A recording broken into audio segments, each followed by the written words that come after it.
Developing this morning, 4 firefighters are recovering now, and dozens of families are displaced after a massive fire in Foster City.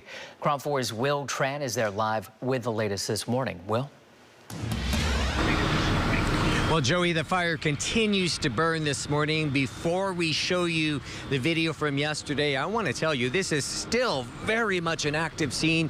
You can see the ladder extended, and every now and then we see a huge ball of flames from the other side of the tree there. So they still have their hands full every time they raise the ladder and spray down. That's because they are doing a defensive mode. They don't want to go inside because out of fear of being harmed and killed themselves, which is why they're doing this. This is a safe way for them to attack the fire. Not just that ladder, you can see on the other side of the roof as well. So they have multiple ladders extended at this particular time, and we are talking 15 hours into the battle, and they still have their hands full. This is at 815 Sea Spray Lane.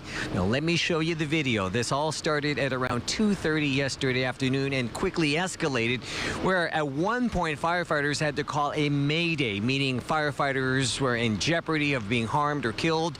That's when they rushed into the building and saved those 4 firefighters who at one point were isolated because they ran in so quickly without any fire hoses because they realized that people inside were in jeopardy of being hurt or killed. So they just ran in without any thinking about their own safety to save other people's lives, but they were encapsulated by the flames. Fortunately, the firefighters got to them and rescued their colleagues. We do know that 2 suffered smoke inhalation.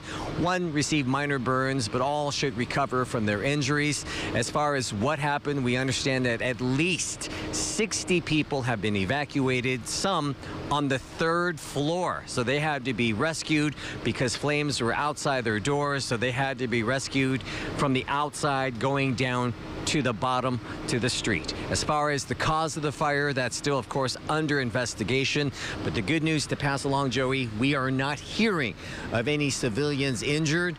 Of course, we expect mass damage to the units here. You can see we're talking 15 hours into the fight, and they are still fighting it. So at the very least, units that don't have fire damage, they have probably considerable water damage as well. And again, the cause of the fire still under investigation. 15 hours into it, and you can see all 4 corners of this particular building surrounded by firefighters. Back to you. Impacting so many people who call this place home. Will, thanks for the update. We'll check back with you later this morning. Meanwhile, a man accused of killing 2 people and assaulting another is now in custody. Vallejo police arrested 30-year-old Angel Castillo Ramirez Saturday.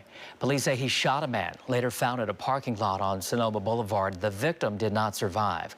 Another man was found shot Tuesday at a homeless encampment on the same street. He also died at the scene. Police say the suspect opened fire on another man but missed. A witness identified Ramirez as the shooter. He's in jail facing 2 counts of murder and assault with a deadly weapon. Vallejo police will host a town hall meeting tonight to talk about officers shooting and killing a carjacking suspect. Back on July 20th, officers got the call about a stolen car. They tracked down the driver and tried to pull him over. Officers say the suspect shot at them, so they returned fire, killing the man. Those officers were not hurt. They are currently on leave.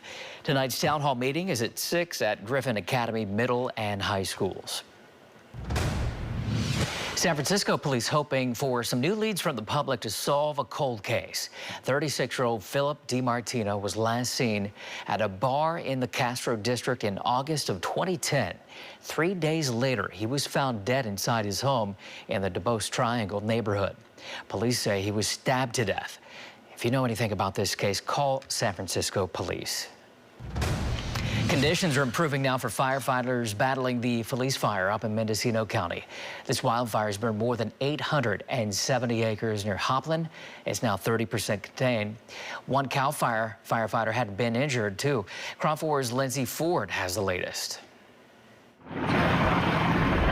Sunday, in Mendocino County's Hopland community, helicopters were still dumping water on the Felice fire and remaining hotspots.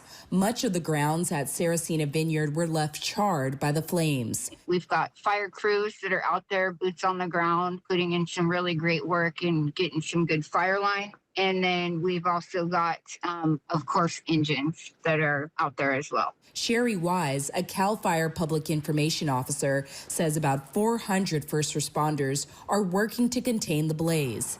Crews are also being assisted by several fixed-wing aircraft dropping retardant on the fire. Video shown here shows the powerful footage from Saturday afternoon when the fire first ignited near Felice Creek Road and Highway 101, quickly spreading and consuming more than 850 acres. Very explosive fire behavior under hot, windy, dry conditions. Very dry fuels. CAL FIRE reports one firefighter was injured while battling the blaze Saturday night and was transported to a local hospital with unspecified injuries. Wise says fire crews have also built a hose line around the perimeter of the fire to help stop its spread. We're 100% positive that that fire will not cross that containment line. Wise says first responders will continue to work hard until the area is safe. We have had an amazing outturning of help from our neighboring CAL FIRE units all over Northern California. We have local government agencies that have stepped up and are helping us out as well. So we've really got all hands on deck. Evacuation warnings remain in effect for some areas near the fire. The cause of the blaze is still under investigation by fire officials. I just want to say we appreciate the community in Mendocino County so much. They give us so much support. They can continue to monitor mendoready.org for up-to-date evacuation information. Also, for up-to-date fire information, they can visit fire.ca.gov. Reporting in Hopland, Lindsay Ford, Cron 4 News. 38. The latest now on the Woodside fire in Sonoma County shows 4 buildings have burned down, 3 more are damaged, including homes. The fire broke out Thursday along the coast. It's burned more than 150 acres and is now 60% contained. CAL FIRE says no one has been hurt and evacuation orders lifted Friday. The cause of this fire is under investigation. 3 major wildfires are raging in Washington state. At least 600 buildings have been destroyed. The top priority is getting the Autumn Lane fire under control. It's burning northwest of Spokane. Washington is under a state of emergency. The National Guard is on the ground. Poor air quality is impacting the Northwest, and this is now being called the worst wildfire season in the Pacific Northwest in more than 30 years. Santa Rosa police are warning about a large mountain lion spotted on a trail at Nagasawa Park. Hikers and others are being told to be on the lookout, especially if they have kids or pets.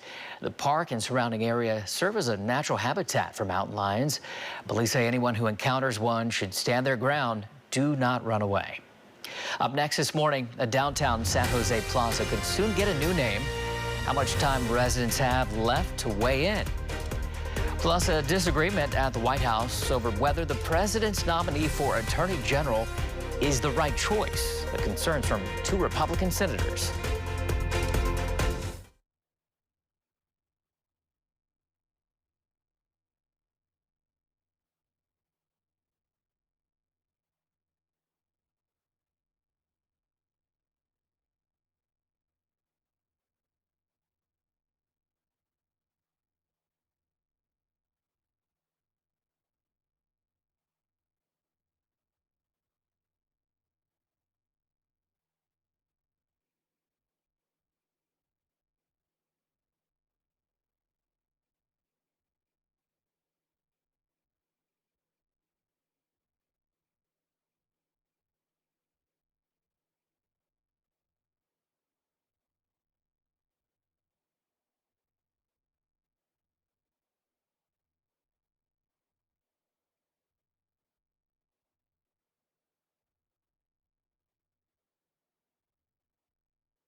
We're back now with this morning's top 4 headlines. An East Bay man convicted of killing his ex-girlfriend is sentenced to 50 years to life in prison. On Friday, a jury sentenced 39-year-old Jeffrey Kendall for killing Brittany Ligdas right in front of their 4-year-old boy back in February of 2024. Liam is being raised by her family. A former Napa County Sheriff's deputy accused of secretly recording a woman in the shower is avoiding criminal prosecution for now. A judge granted James Fotherby's request for a mental health diversion last week. 49-year-old Ricky Pearsall will undergo a season-ending knee surgery, and he'll be sidelined for 9 to 12 months. General Manager John Lynch says Pearsall will have surgery in the next couple of weeks. And a win for the Valkyries Sunday night as they defeat the Toronto Temple at Valhalla, 96-79. The Valkyries are back in action tomorrow night against the Las Vegas Aces. For more on these stories, head to our website, cron4.com. It was one of those nights for me where you toss and turn because it's too warm. Exactly. It's tough sleeping weather. Even my dog was looking at me like, can I get on the floor and just like sit on the cold? Find some tile. Exactly. Yeah. Tile is good. Yeah. Well, here we go. More heat coming. Strap in. Yeah, we've got more heat coming. It's going to be warmer today in some places, even than it was yesterday. Today could be the hottest day of the year, at least so far. You can see here the sun has not yet risen, but it will rise soon enough, about 6:15. Temperatures right now are cool. It did cool down overnight, Joey. 50s and 60s, and that really is a saving grace for us. When you have sizzling hot temperatures, you do want to be able to sleep in much cooler conditions. Through today, though, it's all about the heat. We have a hot weather coming inland especially. There's a heat advisory in effect from 10 a.m. to 10 p.m. Heat risk is a concern, of course. There's near critical fire concerns. Finally, though, the big picture shows a bit of a cool down in the middle of the week, only to have a warming trend continue again.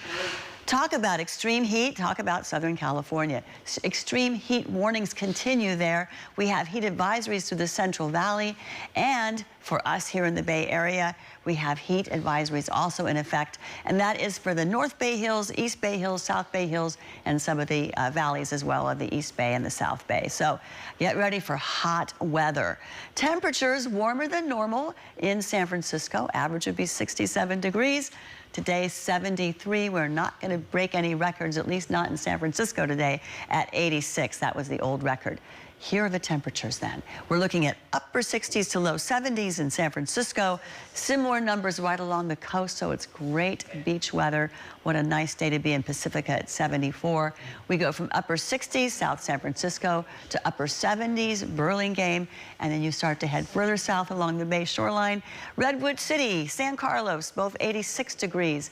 89 for Mountain View, and here comes some 90s. 91 for San Jose and 91 for Santa Clara, 95 Saratoga, 96 in Los Gatos and in Morgan Hill, 102 for Livermore, 100 degrees for Pleasanton, Hayward 85, Richmond 76, but 101 for Concord, 105 for Vacaville, 101 for Pittsburgh, 99 degrees Yountville. That's the forecast high there. Santa Rosa 91 and Point Reyes, oh my goodness, 79 degrees. So we're looking at overnight lows again on the cool side into the 50s and 60s. And for tomorrow, we're going to be a little bit cooler compared to today. The next 7 days does show today is the hottest day. We dip the temperatures down for a bit, and then they start to rise come Friday.